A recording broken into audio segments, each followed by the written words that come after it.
Қазаншының өз еркі қайдан құлақ шығарса, немесе блогер болдым мінекей бар малымды шығындап. Қазір ерінбейтін адамның бәрі белсенді блогер болып алды. Телефоны барлар әлеуметтік желіні жеке мүддесі үшін де қоғамдық пікір қалыптастыру мақсатында да барынша пайдаланып, қолдан келсе қонышынан басып қалуға тырысып-ақ жатыр. Түрлі әлеуметтік мәселеден бастап, тіпті адамның не ішіп жегені, жүріс-тұрысы да олардың назарынан бір сәтте тыс қалған емес. Ко мне обратились родители детского садика. Жарты жолдан деліні жоқ қыл жіберді ма? Қалай болып жатыр мына жерде? Қысқасы мәселенің байыбына бармай, бір тарапты ғана тыңдап алып, оны әлеуметтік желідегі парақшасына жариялап жіберуге асығатындар көбейіп барады. Жүрген тұрған жерінен ілік іздеп, оны көрсе жерден жеті қоян тапқандай мәз болып, қарсыласын осал жерінен ұстап алса, онысын мақтаныш санайды. Өздерін шындықты шыңғыртып тұрып айтатын, әділдіктің жоқтаушысы ретінде көрсетеді. Бірақ сол атқа лайық болып жүрме. Себебі көпке жақсы атты болып көрініп, аудитория жинап алған соң, ақша болып салайтын блогерлер туралы жаңалық жиілеп барады. Супермаркет, дүкен, қоғамдық орын, тіпті екінің бірі кез келген уақытта рұқсатсыз кіре алмайтын әкімдіктерге дейін баса көктеп кіріп жүргендерді жиі көреміз. Олардың сын садағына әсіресе кәсіпкерлер тап болып жатады. Мысалы, мұндай жағдай жақында қаладағы автопарктердің бірінде болыпты. Блогерлердің келіп, жөнсіз келіп жұмысқа кедергі жасайды. Конечкілері келіп, жөнсіз тексеріс жүргізіп, заңсыз. Қолдарында небір құралдар да жоқ. Дөңгелек лысый дейді. Дөңгелек лысый оның өзінің шектеулі мерзімі бар ғой. Оған жетпеген, мысалға келгенде мен айттым, мынаны өлшейтін құралдарын бірдемелер бар ма? Лысый екенін қалай көріп тұрсыз деп. Жиналып тұрған водительдердің қасына келіп, банағы не жүргізген. Агитация жүргізіп тұр, былай қарағанда. Водительдер бүйтіп істейді, бүйтіп талаптары бар деп. Сыртынан адамды үгіттеп, банағыдай. Сондай жұмыстар жүргізеді, олай мекемеге кедергі жасау, ол өзіне бекітілген мекемелер бар, құзыретті мекемелер ол жөнінде тексеретін. Ол блогерлерді мен несін түсінбедім. Оларды меніңше білмеймін, қай заңға сүйеніп олар жұмыс жасайтын, кімге ететін. Просто халыққа жаманатты қылып көрсету мақсатында сияқты. Заман талабына сай әлеуметтік желінің мүмкіндігін пайдаланып, қоғамдағы проблеманы шешуге ұмтылғандардың артуы жақсы нышан. Алайда қазіргі кезде блогерлердің қолымен от көсеп, өзінің эгосын қанағаттандырғысы келетіндердің де бары жасырын емес. Ақсын әрине. Оған қоғам белсенділерінің әрі блогерлердің парақшаларындағы нақты бір тұлғаға қатысты жазылған пиар-посттар дәлел бола алады. Алайда қоғам оны байқай бермейді. Себебі халықтың сеніміне кірген адамның сөзі оларға әрқашан дұрыс көрінетіні хақ. Және бұдан бөлек блогерлер әкімдіктің немесе мәслихат сессиясында әлде қашан шешімі табылып, ендігі жүзеге асқалы тұрған жобалар туралы естіп алып, оны меншіктеп кетуді де арсанамайтын көрінеді. Мысалға, 2023 жылы мына жерге асфальт төсейтін мәселеміз депутаттар шешіп қойды. Бірақ бұл 23 жыл проектный сметный документация жасалады, 24 жыл төселейін деп атады.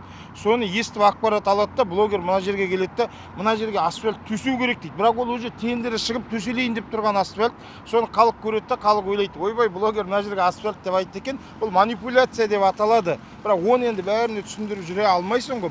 Кейбір топтардың блогерлер арқылы неғұрлым жазылушысы, подписчигі көп әлеуметтік желі пайдаланушысы арқылы өзінің ойын әдейілеп қоғамдық ортаға тықпалап отыратын кездері ол бар. Оны анық байқалып та жүр, көрініп те жүр. Сол арқылы қазір мүдделер қақтығысын, сол арқылы өзінің мүддесін беріп етіп отырады. Дегенмен көпке топырақ шашуға болмайды. Әркімнің деңгейі әрқалай. Абай болмаса елді адастыратын ақпарат беру тұрғысынан деңгейі төмен әлеуметтік желі белсенділері көбейіп барады. Бұл жақсы нышан емес. Тіпті осы мәселеге байланысты мемлекет басшысы Қасым-Жомарт Тоқаев Ұлытауда өткен құрылтайда назар аударып, былай деді. Отбасын асырау үшін табанды еңбек етіп жүрген, заңға бағынатын адамдар құрметке ие болу керек. Өкінішке қарай бізде көше бұзақылары, жауапкершіліктен жұрдай блогерлер және масылдық пиғылдағы айқай шығаратын адамдар бүгінгінің батырына айналды. Депутаттар мен атқарушы билік өкілдері соларға баса мән беретін болды. түрлі деңгейдегі шенеуніктер солардың ғана талабын орындауға жүгіреді. Орталықтағы және аймақтардағы билік барлық азаматтың мұң-мұқтажына бірдей қарауға тиіс. Президенттің сөзінің жаны бар. Өйткені міндеті мен құқығы заң аясында бекітілген журналист 2-3 минуттық репортаж дайындау үшін күні бойы жүруге бар. Өйткені ол үшін оқырман мен көрерменге жететін ақпараттың шынайы, объективті болуы маңызды. Яғни тараптардың пікірін тыңдап барып мәліметті таратады. Бірақ оның бұл жұмысына мемлекеттік қызметтегілердің және өзге де мекеме ұйым басшыларының кедергі келтіріп, ақпаратты беріп болмай, әрі теріп бері шығатыны бар.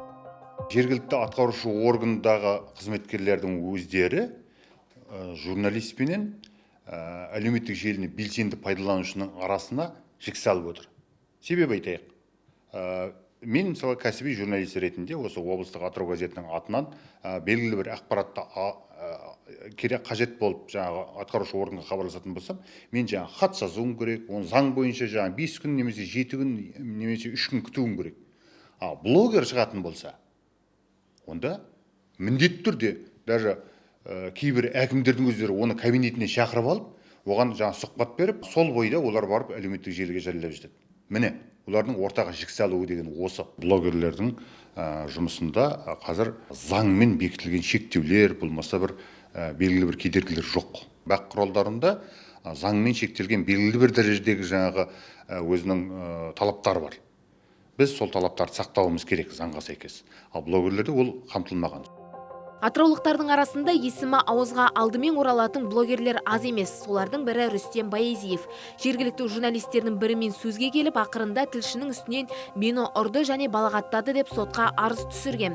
Бірақ әкімшілік сот жауапкер тараптан ешқандай заң бұзушылық анықталған жоқ деп Рүстемнің арызын қанағаттандырмады.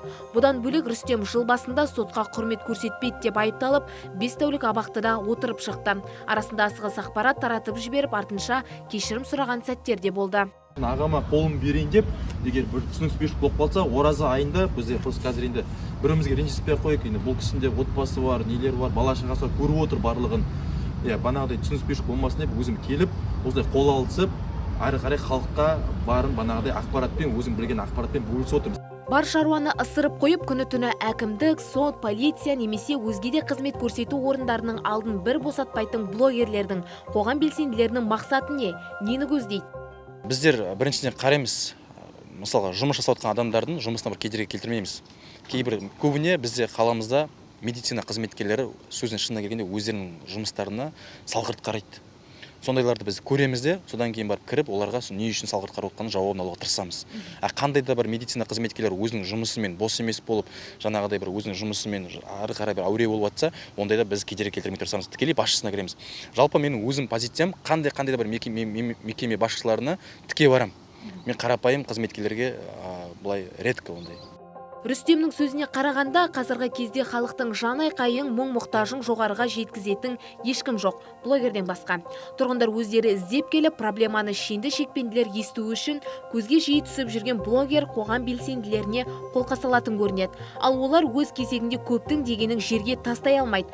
Шындығында халық қалаулысы деп ел сайлаған депутаттарды емес, әлем желіде жар салған блогерлерді атауға болатын секілді. Себебі олар көп жерде халықтың атынан дегенді жиі айтады. Қолдарында мандат жоқ болғанымен, бірақ жұрттың арызы жетерлік. Халық біздерге өзі жүгінеді, проблемаларын айтады бізге халық, себебі олардың жан айқайларын ешкім естімегесін біздерге жеткізіп беруін сұрайды. Біздер халықтың мәселесін айтқасын жерде дәл осылай әкімдікке жеткіземіз. Блогерлар халыққа біріншіден қандай да бір жағдайда ашық қылып көрсетеді, жауапты басшыларға барып, сол жерден жаңағыдай видеоға түсіріп, барлығын халыққа ашық қылып, әрі қарай сол жағдайды соңына дейін апаруға тырысады. Сол үшін блогерлерге жүгінеді деп ойлаймын халық. Бір қызығы, ресми журналистика өкілдеріне келгенде аузына айран ұйытып отырғандай немесе басын құмға тыққан тырна секілді позиция ұстанатын олар алдарына өзінен бұрын есіктен телефонын енгізіп, блогер келе жатқанда галстугін түзеп, бір жөткірініп қойып сауалына жауап бере бастағанын да білмей қалады. Бірақ өздерінің мұны мойындағысы жоқ. Біз бөліп жармаймыз. Біз үшін барлығыңыз да бірдейсіз.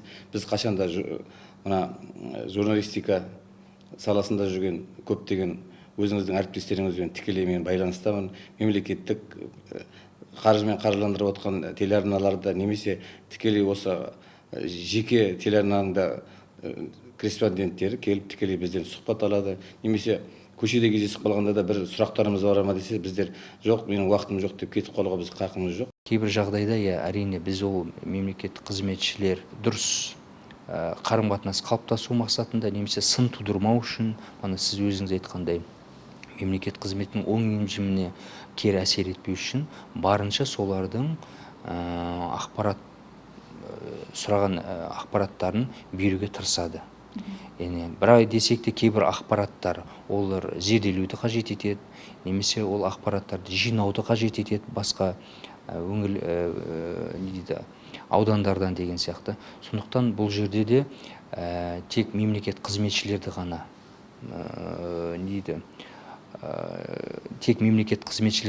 айыптауға болмайды. Яғни халықтың екінші жағы да бар, таяқтың екінші ұшында бар. Яғни солардың да тиісті түрде мәдениетін, сана сезімінде артқандығы да артылу қажет екендігі де жалпы қоғаммен өзі білініп отыр. Мемлекеттік қызметші демекші өзінің жұмысын жақсы білетін кәсіби маман адал жұмыс жасар болса, қоғамға блогердің де белсендінің де қажеті жоқ болар еді дейді Назарбек Қосшиев. Мәселен, дамыған шет мемлекеттерде, айтайық, Германияда болсын, жаңағы Жапонияда болсын, Сингапурде болсын, олар өздерінің құқықтарын біледі, күнделікті жұмыс дағдысын біледі, барлығы қалыптасқан. Таңертең айтайық, таңертең 9-дан кешкі 6-ға дейін, түскі үзілісте 6 сағанда, сонда кешкі 6:30-ға дейін жұмысын жасайды да, сол уақытқа тиісті өзінің жұмысын жоспарлап отырады. Мәселен, бір айға өзінің алдын ала жұмысын жоспарлап қояды өзінің саласы бойынша. Ал бізде қалай?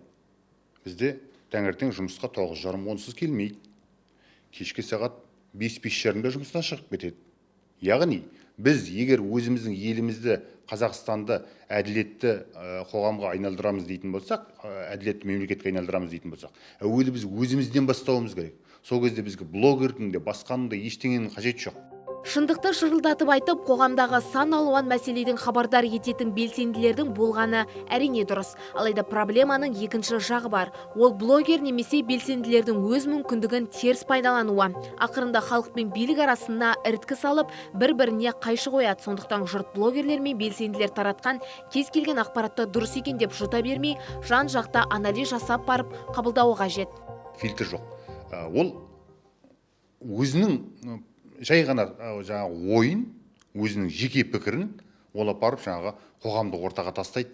Содан келеді де бұқараның ортасында түрлі жаңағы мәселелер пайда болады. Түрлі жаңағы былай айтқанда кикілжіңдер, дүрдіраздар туындап кетуі мүмкін. Ол да ғажап емес.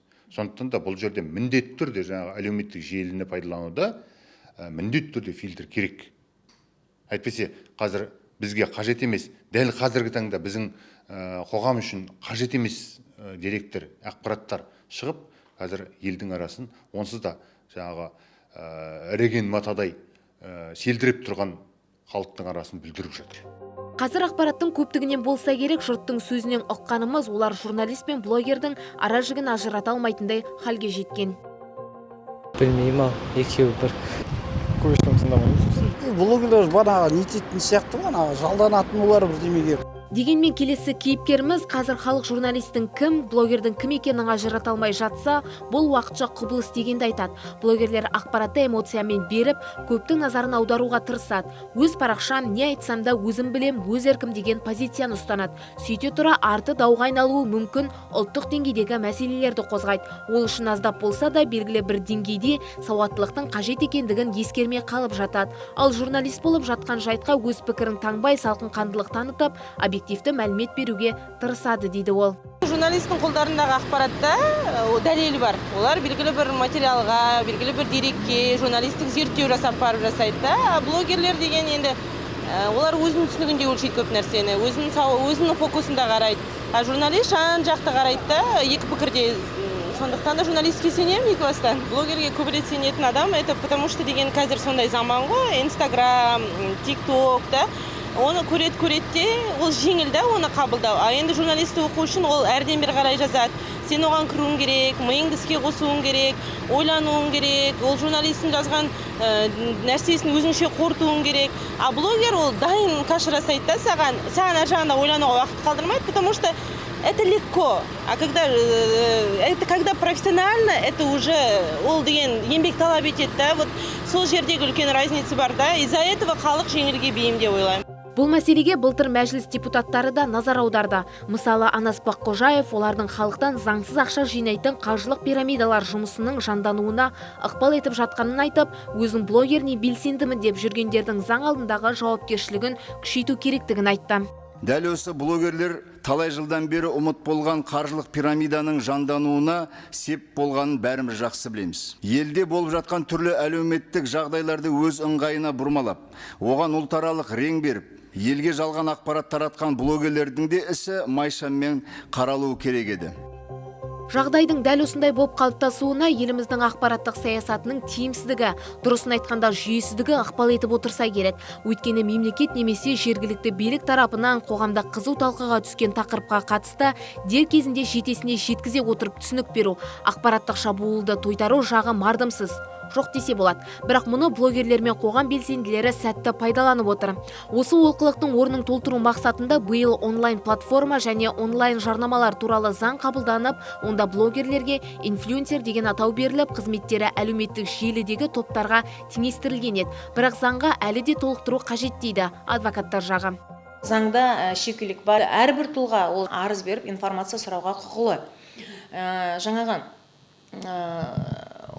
арыз берушінің уақыты мына заңменен 15 күннің ішінде оның берген арызына жауап берілу керек. Кейбір енді жаңағы сұрап отырған информациясы біршама уақыт алатын болса, оның ішінде ол 15 күнге тағы сөз алады. 2 айға дейін ең үлкен мерзім, ол 2 айға дейін әрбір тұлға берген өзінің сұрауына жаңағы жауап алуға құқылы. Журналистерге 5 күннің ішінде. Блогерлерге қатысты ешбір заңменен оларға қатысты былай белгіленбегеннен кейін азында 15 күн, ең көп дегенде егер жаңа атап өткенде қосымша құжаттар, ақпараттар жинау керек болатын болса, 2 айға шейін сөз алады. Қысқасы, заң солқылдақ болған жерде оған қарсы түрлі іс-әрекеттің жасалатыны анық. Оны блогерлер пайдаланбай жүр дей алмаймыз. Бұған мәжіліспеннің мына сөзі дәлел болса керек. Қазір өзін блогермен деп жүргендердің дені ақпараттың рас өтірігін тексермей, оңай жолмен баю мақсатында кез келген адамға жала жабудан тайынбайтын, бопсалап ақша табатын, атақ құмар, елдің берекесін бұзып, қауіпсіздігіне қатер төндіретін адамдар. Өзін блогер санап жүргендердің басым бөлігі шын мәнінде блогтың не екенін түсініп жүр деп айта алмаймыз.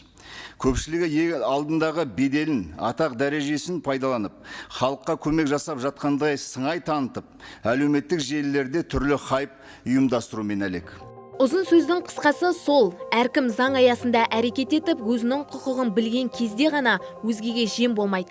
Есіңізде болсын, қылмыстық кодекстің 147 бабының 5 бөлігі бар. Адамның жеке немесе отбасы құпиясы туралы мәліметті оның келісімінсіз тарату, не өзге де дербес деректі заңсыз жинау және өңдеу нәтижесінде адамның құқығы мен заңды мүддесіне елеулі зиян келтіру. Мұндай мәліметті айту көпшілікке бұқаралық ақпарат құралдарында немесе телекоммуникациялар желілерін пайдалана отырып тарату деген.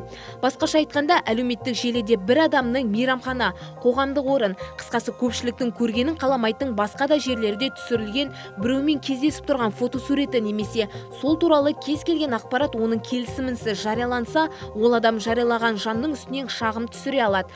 Заң бұзғанның кінәсі дәлелденсе, 7 жылға дейін түрмеде отыруы мүмкін. Әрине, ең бірінші кезекте дәйек керек. Ең дұрысы нотариус арқылы куәландырылған аудио-видеоның скриншоты қажет. Сыншы әдебиеттанушы Сағат Әшімбаев мыңдарға, миллиондарға арнап кітап жазатын адамның ой-өріс, дүниетаны мен көзқарасы ең болмаса жүздерден биік тұруы керек дейді. Мұның қазіргі заманда қол бастамаса да, көп алдында сөз бастап, артынан аудитория ертіп жүрген өздерін блогер белсенді санайтын жандарға өте-мөте қатысы бар. Өйткені сөз сүйектен өтеді. Айтылған сөз атылған оқ деген тағы бар. Байыбына бармай, анық-қанығын білме айтылған әңгіменің біреудің тағдырына балта шабуы ғажап талап емес. Сондықтан әлеуметтік желіде айғайға сүрен қосып, құрыққа сырық жалғауға құмар, самаурың суалды дегенді Самарқанды суалды деп жеткізетін блогерлер мен белсенділердің іс-әрекетіне заңды тұрғыдан баға беріп, тосқауыл қоятын кез жетті. Қорыта келгенде қыздырманның қызыл тіліне еріп, ел іші алатайдай бүлініп жүрмесе дейміз. Естінің ғана айтқан сөзін ескерген адамның өзі де есті болмақ демеп пе еді ұлы абай. Бибігүл Таңатар, Нұрбибі Теміртазова, Фархат Тәжібаев, Тосан Құлжанов, Каспиан Ньюс.